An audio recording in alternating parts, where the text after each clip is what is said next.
জানিস না রাজা, যে বাচ্চার কসম তোকে দিয়েছি জন্মের আগে সে শেষ হয়ে যেত যদি এই যে চৌধুরানী আমাকে ওই রাক্ষস ম্যানেজারের হাত থেকে না বাঁচাতো। কি বলছিস? হ্যাঁ, ঠিকই বলেছে নুরি। আমি সূর্যমহলের আভিজাত্যকে উপেক্ষা করে তোমারই ঘরে গিয়েছিলাম, শুধু তোমার সন্তানকে জন্মের পূর্বে রক্ষা করার জন্য।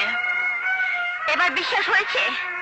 আরো শোন রাজা, যে ফকিরাকে তুই নিজের লোক বলে বিশ্বাস করেছিলি সে টাকার বিনিময়ে তোর সমস্ত খবর পুলিশের কাছে বিক্রি করেছে।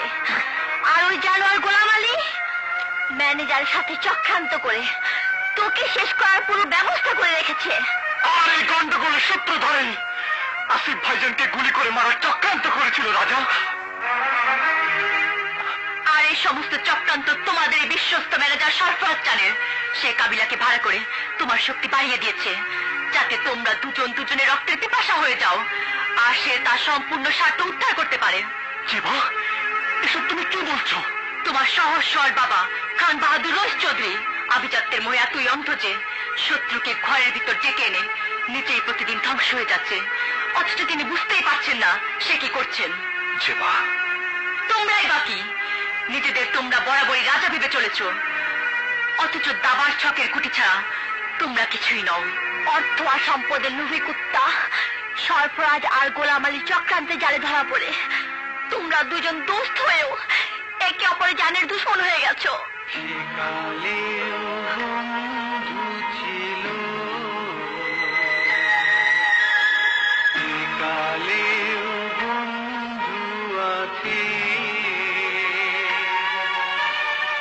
আগামীতে বন্ধু রবে,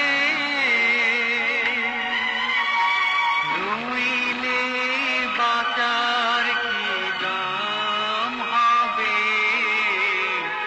বন্ধু, আমরা দুজন।